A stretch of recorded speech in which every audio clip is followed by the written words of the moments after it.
तो हेलो और नमस्कार दोस्तों, आप सभी का एक बार फिर से स्वागत है आपका और हमारे इस चैनल में।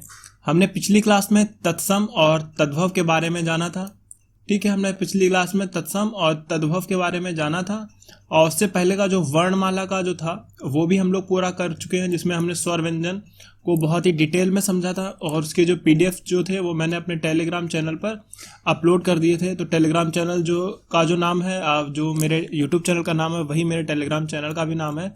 तो अगर आपको पीडीएफ चाहिए हो तो आप जो है टेलीग्राम पर मेरा जो चैनल का नाम है उसको आप टाइप करके सर्च करिए, वहां पर जो है आपको पीडीएफ मिल जाएंगे। तो आज जो है हमारे सामने शब्द टॉपिक है, इसमें क्या क्या चीजें होती हैं वो जानते हैं।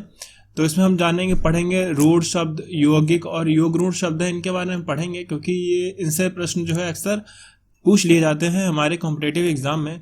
तो रचना या बनावट के आधार पर शब्द जो है 3 प्रकार के होते हैं। कौन कौन से होते हैं? तो रूढ़, यौगिक और योग रूढ़, ये 3 शब्द होते हैं रचना के आधार पर। और रूढ़ शब्द क्या होते हैं? तो रूढ़ शब्द के बारे में डेफिनेशन दे रखी है। तो जिन शब्दों के सार्थक खंड ना हो सकें और जो अन्य शब्दों के मेल से ना बने हों उन्हें क्या कहते हैं? ऐसे शब्द कहलाते हैं रूढ़ शब्द। ठीक है, इसे मौलिक या अयौगिक शब्द भी कहते हैं। ठीक है, तो जो शब्द सार्थक खंड ना हो सके, मतलब जिनका कोई खंड सार्थक खंड ना हो सके और जो किसी अन्य शब्दों के मेल से ना बने हो उन्हें क्या कहते हैं? उन्हें कहते हैं रूढ़ शब्द। और इनको जो है मौलिक या अयौगिक शब्द के नाम से भी जाना जाता है। एग्जाम्पल देखते हैं, जैसे चावल। अगर हम चावल को खंड खंड करते हैं तो जैसे करेंगे चा प्लस वल, तो देखिए ना तो चा का कोई मतलब निकल रहा है ना तो वल का कोई अपना सेंस निकल रहा है। ठीक है, न चा और वल में से सिर्फ अगर चा को अलग कर दें तो ये भी कोई सार्थक शब्द नहीं है और वल को भी अलग कर दें तो ये भी कोई सार्थक शब्द नहीं है। उसी तरह से अगर दिन में हम दी को अलग करते हैं और न को अलग करते हैं तो ये अपने आप में सार्थक शब्द नहीं है। उसी प्रकार तो ना तो घर में घ और अलग सार्थक शब्द है, इनका कोई मतलब नहीं बनता है। तो ऐसे शब्द जिनको अगर हम विग्रह करते हैं या जिसके हम खंड करते हैं तो उन खंडों का कोई अपना सेंस ना निकले, ठीक है, उनका कोई अपना मतलब ना निकले, तो ऐसे शब्द क्या कहलाते हैं? ऐसे शब्द कहलाते हैं रूढ़ शब्द। ऐसे शब्द क्या कहलाते हैं? रूढ़ शब्द।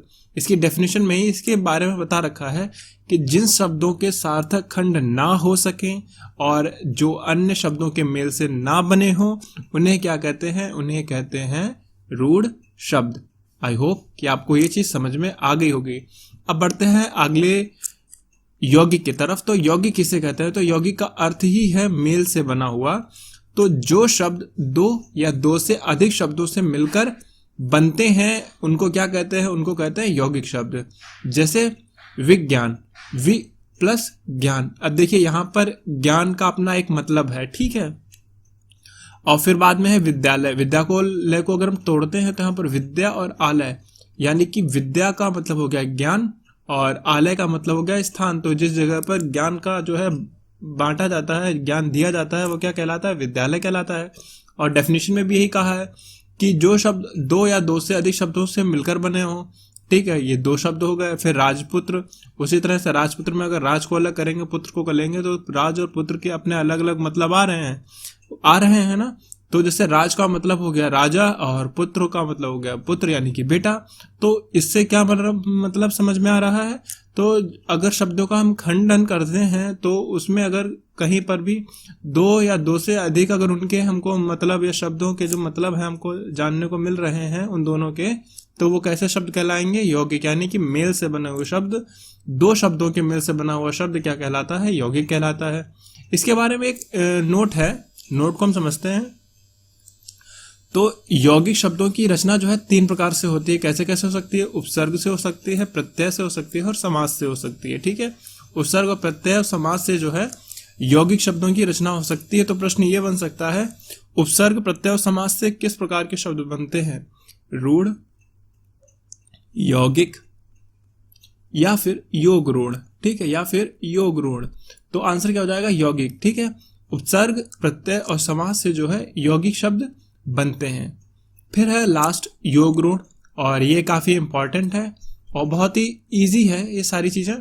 तो वे शब्द जो यौगिक तो होते हैं परंतु जिनका अर्थ रूढ़ विशेष, मतलब अर्थ जो होता है रूढ़ का मतलब होता है विशेष अर्थ, हो जाता है योग रूढ़ शब्द कहलाते हैं। ये सामान्य अर्थ को ना प्रकट कर किसी विशेष अर्थ को ही प्रकट करते हैं। मतलब अगर कोई हमारे सामने शब्द है उसको हम तोड़ेंगे तो उनको तोड़ने पर हमको अलग अलग मतलब पता तो चलेगा, और जब उनको तोड़ने पर हमको अलग मतलब पता चलता है तो ऐसे शब्द क्या कहलाते हैं? ऐसे शब्द कहलाते हैं यौगिक शब्द।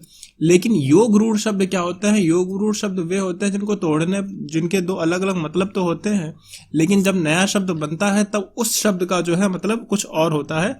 चलिए इसको हम एग्जाम्पल से समझते हैं। जैसे पीताम्बर, पीताम्बर को अगर हम तोड़ेंगे तो पीता और अंबर, ठीक है, मतलब आ जाएगा पीला वस्त्र।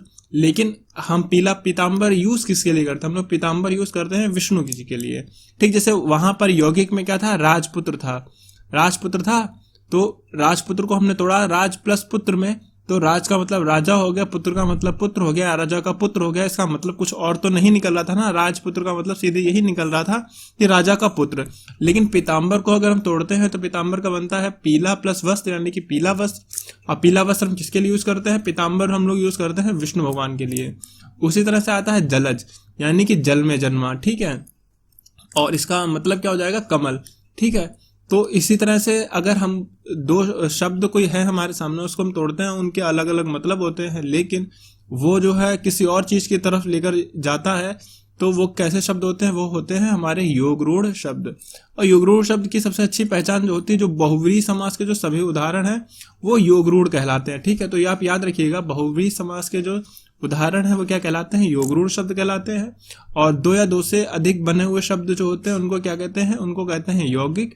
और ऐसे शब्द जिनका खंड करने पर उनका कोई अपना सार्थक शब्द अर्थ ना निकले, तो वो कहलाते हैं क्या? रूढ़ शब्द। तो ये चीज है हमने जानी है, और इसके हमने PDF जो है आपको हमारी टेलीग्राम पर मिल जाएगी, और हमने इसका रिवीजन भी कर लिया है। रूढ़ शब्द, यौगिक शब्द और योग रूढ़ शब्द। अगर आपको पसंद आया हो तो आप मेरी वीडियो को लाइक करें, मेरे चैनल पर अगर आप नए हैं तो सब्सक्राइब करें। अब मैं चलता हूं, तब तक के लिए धन्यवाद।